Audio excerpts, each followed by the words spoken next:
We need to finish the season strong. If we win, everybody eats, smiles. The Lakers were only limited to offering Finney-Smith a maximum of 3 years, $56.4 million after they traded for him in December. They could offer him the full 4-year deal in the offseason. Answer to Lakers' recent losses lies in an easily rectified issue.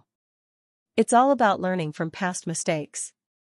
The Los Angeles Lakers are entering the final stretch of what has thus far been a remarkable season.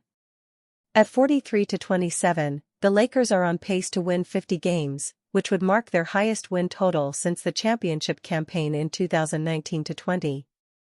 Unfortunately, Los Angeles is just 3-6 over its past 9 outings, due in no small part to the injuries they were forced to overcome. The good news is that both Rui Hachimura and LeBron James returned to the rotation on Saturday, March 22. The bad news is that Los Angeles fell 146-115 to the Chicago Bulls in a game that was defined by a second half during which it was outscored 81-53. The loss revealed an unfortunate truth about the Lakers' current predicament: their issues are bigger than the injuries they've been forced to overcome. Los Angeles has looked the part of a truly elite team over the past 2 months, boasting a record of 23-10 since January 15. That success began before the acquisition of Luka Doncic and has continued with the 5-time All-NBA first-team honoree in the fold. If the Lakers are going to overcome their poor play against Chicago, however, then it will start with remembering what helped get them to the dance: improved play from the second unit. Lakers must value its depth to return to winning ways. Chicago blitzed Los Angeles in a way that few teams have been able to since the calendar turned over to 2025. The obvious counter would be that the Milwaukee Bucks defeated the Lakers 118-89 the previous time out, but Jackson Hayes was the only starter who played in that game. As such, the most important lesson to be learned from recent results is that the purple and gold needs to get back to valuing its second unit. When Los Angeles defeated the Denver Nuggets on March 19, 3 different reserves scored in double figures. In the game prior, both Dalton Knecht and Gabe Vincent played upward of 20 minutes and tallied double-digit scoring numbers.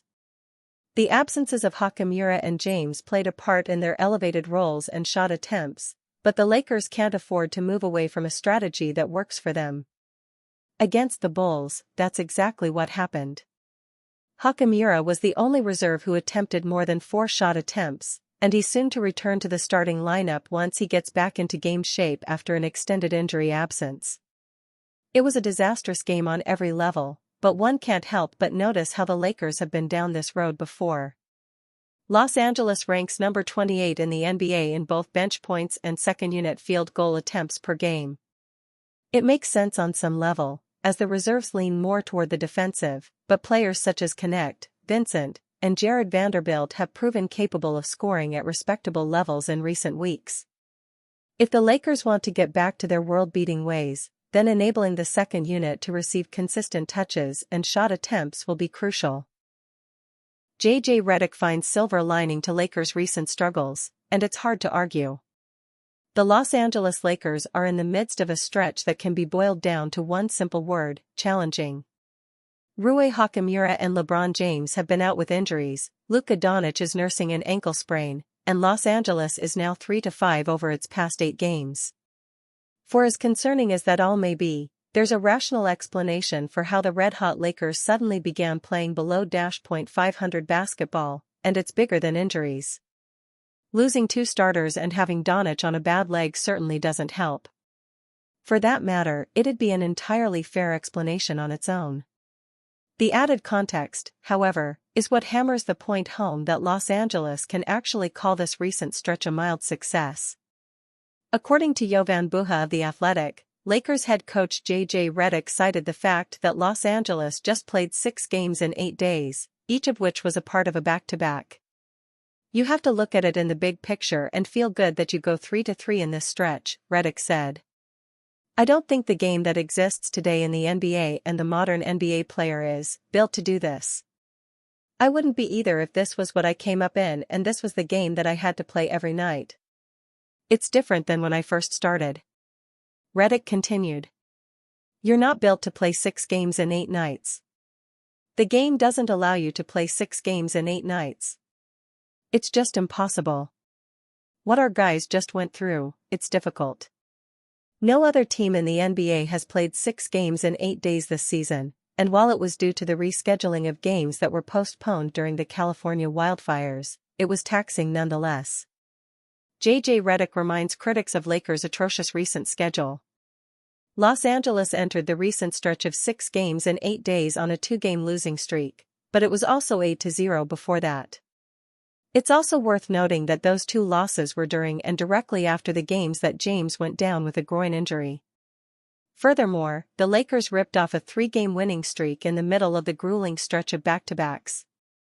Context also includes the fact that the recent 118-89 loss to the Milwaukee Bucks saw every Lakers starter but Jackson Hayes sitting out. Los Angeles also lost by just 5 points to the Denver Nuggets on a night when they were without Doncic, Hachimura, and James.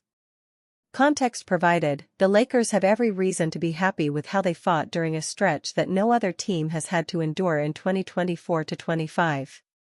The schedule isn't exactly getting easier from here, as almost every remaining game will be played against a team that's on pace to make the playoffs or play-in tournament. Games will be spread out more evenly, however, and both Hachimura and James could return as soon as March 22. With a roster at full strength and a schedule that isn't bordering on impossible to navigate, the Lakers should get back to the form that made them a contender again. Even after the recent downswing, Los Angeles boasts the 3rd-best record in the NBA since January 15. Only the Oklahoma City Thunder and Boston Celtics have been better, which should firmly display how special the team has looked over the course of more than 2 months of play. Thankfully, Redick is maintaining a rational perspective instead of leaning into the frustration of a tough stretch of games. Luka Doncic's dad makes feelings on Lakers very clear. Luka Doncic has wasted no time getting buckets for the Los Angeles Lakers. The 5-time All-Star is averaging 26.9 points on 41.3% shooting with 8.7 rebounds and 7.9 assists over 17 games since the Lakers shockingly acquired him at the trade deadline. The Dallas Mavericks dealt Doncic, Maxi Kleber, and Markieff Morris to Los Angeles for Anthony Davis, Max Christie, and a 2029 first-round pick. Since then, the Lakers, 43-27, have maintained playoff positioning as the Western Conference's 4th seed while the Mavericks, 34-37, have fallen to 11th. Doncic has 1 more year in his contract before a player option in 2026, but his father Sasa Doncic suggested that he could be in Los Angeles for a long time. Los Angeles Lakers guard Luka Doncic, 77, walks off of the court after a game against the Boston Celtics at the TD Garden. Brian Fluharty-Amain images the elder Doncic made the comments in an interview on Monday. Luka was born to be in Los Angeles, he said. This city is made for him and it fits well with his character. I believe he'll succeed here. Luka was born to be in Los Angeles. This city is made for him and it fits well with his character. I believe he'll succeed here. Luka's dad knows his son is right where he belongs. While Doncic's long-term future is unknown, he's currently the head of a formidable trio with LeBron James and Austin Reeves. The 5-time All-NBA first-teamer was drafted number 3 overall by the Atlanta Hawks in 2018 before they traded him to Dallas. He and Kyrie Irving led the Mavericks to the NBA Finals last season but lost to the Boston Celtics in 5 games. The Lakers will face the Orlando Magic on the road on Monday night before traveling to play the Indiana Pacers on Wednesday and the Chicago Bulls on Thursday.